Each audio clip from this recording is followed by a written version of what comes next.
네, 파이썬과 케라스로 배우는 강화학습 발표를 맡게 된 오장 김현우입니다. 김현우라고 합니다. 네, 발표 순서는 근사함수, 인공신경망, 딥살사 그리고 폴라시 그레이디언트로 시작하겠습니다. 네, 저희가 강화학습 1장에서 4장까지 다양한 강화학습에 대해 배웠는데요.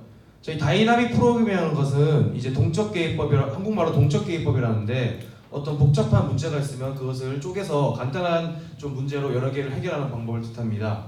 다이나믹 프로그래밍으로 이제 여러 가지 알고리즘을 사용할 수 있고 대표적으로 최단거리 탐색 알고리즘이나 행렬을 계산하는 등 여러 가지 알고리즘이 쓰이고 있습니다. 하지만 다이나믹 프로그래밍의 한계는 이 계산 복잡도, 차원의 저주, 환경에 대한 완벽한 정보가 필요하다는 세 가지 단점을 가지고 있습니다. 우리가 앞서 배웠던 강화학습 알고리즘 세 가지, 몬테카를로, 살사, 큐러닝은 이제 앞에 있었던 3장 환경에 대한 완벽한 정보가 필요하다는 것만 해결하고 1장과 1번과 2번을 해결하기는 좀 어려움이 있습니다. 대표적으로 그리드 월드에 이걸 NDP를 보시면은 제가 좀 사진이 많이 없어서 이거밖에 못 담았는데 만약에 여기 초록색 세모가 세 가지로 늘어나고 그리고 초록색 세모가 움직인다고 가정할 경우에는 이 몬테카를로 살사 큐러닝이 이와 같은 문제를 해결해 주지 못합니다.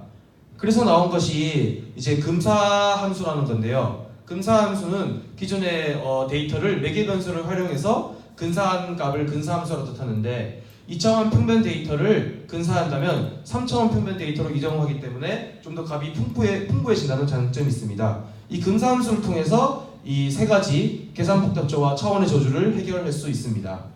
그리고 지금 저희가 뒤에서 배울 인공신경망이 바로 이것을 근사함수를 한뜻 뜻하는데요. 인공신경망이란 이제 인간의 뇌를 구성하는 뉴런을 통해서 어떤 수학적 모델을 영감받았다고 합니다. 인간의 뇌에는 좀 200억 개의 뉴런이 있는데 그 뉴런들이 상호작용을 하면서 이제 뇌를 이루고 있습니다. 엄청나게 많은 뉴런이지만은 뉴런마다 수학적 모델이 있기 때문에 그것을 저희가 이렇게 노드라는 저희 딥러닝만의 방법을 이용해서 이제 인공신경망을 나타내고 있습니다.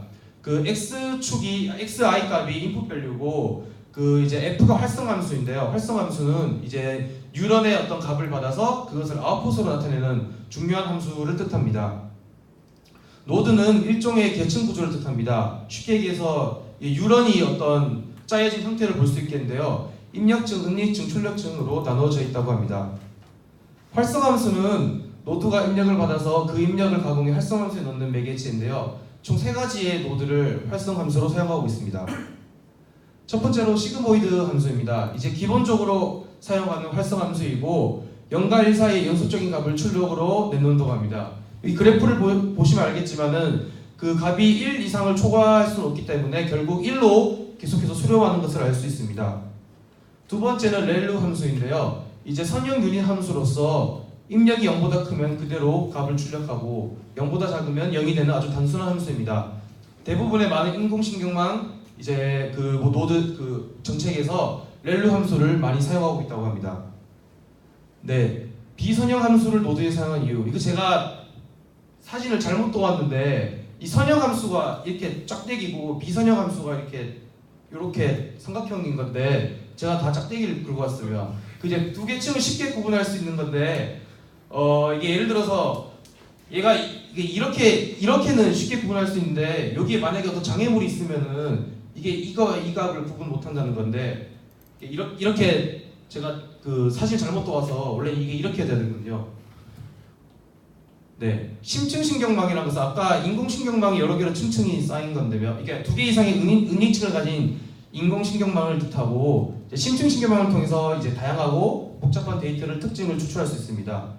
예를 들어서 저희가 이제 고3 때 대학교를 선택할 때 아니면은 나중에 배우자를 선택할 때 여러 가지 데이터를 보고 선택하겠죠. 외모든 재력이든 성품이든 그런 저희가 고려할 수 있는 사업 안에서 여러 가지 특징을 추출해서 그것을 추상화로 사용할 수 있다는 것입니다. 그리고 수많은 데이터를 학습해서 각 노드의 각종 다른 특징을 스스로 추출하는 알고리즘을 딥러닝이라고 하는데요. 기본적인 알고리즘은 저희가 어떤 값을 추출할 때 그 값을 좀 선택적으로밖에 쓸 수 없었는데 이제 딥러닝을 이용한다면 여기 학습 데이터가 입력되면은 요 안에 이제 심층 신경망에서 각 노드에서 필요한 값만을 추출해서 스스로 사용할 수 있다는 장점이 있습니다.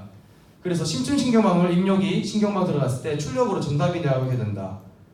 뒤에 보시면은 이제 옥차 역접화 알고리즘이라는 게 있는데 이게 계산을 했을 때 가중치 변경이라는 게 있어요. 만약에 계산했는데 이게 오차가 있을 경우에 오차 역전파 알고리즘을 통해서 오차를 좀 더 계속해서 줄여나가는 것을 뜻합니다. 여기 옆에 보시면은 인풋 그 에러가 처음에는 0.6으로 받았다가 뒤에는 점점 에러가 감소를 하는데요. 계속 왔다리 갔다리 하면서 이제 심층 신경망의 에러를 줄이는 게 오차 역전파 알고리즘입니다. 그리고 경사하강법이라는 것은 오차 함수의 낮은 지점을 찾아가는 최적화 방법인데요. 이제 오차 함수를 하려면은 오차 함수를 통해서 결국 파이널 밸류 값이 가장 오차가 낮아야 되기 때문에 그 값으로 미분을 통해서 이제 그 편미분을 통해서 현재 위치를 이제 파이널 밸류 가장 오차가 낮은 값으로 이동한다고 하네요. 이제 그 책 보시면 뒤에 이제 케라스를 통해서 이 딥살사 코드를 구현하는 게 있습니다.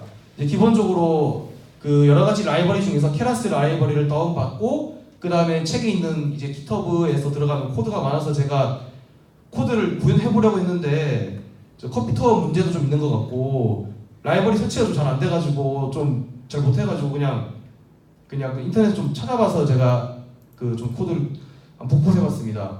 그래서 문제 정의를 하면 아까 맨 처음에 있던 그리드 함수 이거를 본다면 이 검은색 얘가 사각형이 요로 이게 여기 빨간색 그 사각형에 만나야 되는데 만나면 이제 보상을 1로 치고 만약에 얘가 이제 장애물이에요. 장애물이 이제 왔다 갔다 하는데 이게 맞으면은 그게 마이너스 1이 되거든요. 이제 문제 정의를 이제 이렇게 설정을 해서 딥살사 코드가 과연 어떻게 이제 그걸 장애물을 피할 수 있는지에 대해서 구현하는 겁니다. 딥살사는 이제 실사 알고리즘을 사용하되 Q 함수를 인공신경망으로 근사하는 알고리즘을 딥살사라고 한다. 제가 말을 제 이해는 좀 힘든데 어쨌든 결국 중요한 게 여기 맨 오른쪽에 있는 그 오차 함수를 통해서 인공신경망을 그 Q 함수를 인공신경망으로 근사를 해서 그 문제를 해결한다는 게 핵심입니다. 그래서 이제 딥살사 코드 인공신경망을 이제 환경을 선택해주는 코드인데요. 상태에 따른 행동을 선택해서 이제 계속 다음 그 행동을 선택해서 환경으로 받은 정보를 토대로 학습을 진행을 해야 되는데 당연히 인공신경망 모델이 필요하고 인공신경망 Q 함수를 이제 인공신경망 형사를 통해서 이제 그 근사해야 그 값을 얻을 수 있습니다. 이게 인공신경망을 생성할 수 있는 코드이고 뒤에 인공신경망을 이제 업데이트해서 실제 그 아까 그리드 함수가 이제 이동하면서 보상과 어떤 예측을 할 수 있는 그런 인공신경망 업데이트가 아주 중요하다고 할 수 있겠습니다. 결국 중요한 것은 Q 함수가 중요한 게 아니라 Q 함수를 근사한 인공신경망을 업데이트를 해서 이제 저희가 원하는 보상을 예측을 할 수 있는 것이 중요하다고 할 수 있겠습니다. 그리고 폴리시 그레이언트라는 게 있습니다.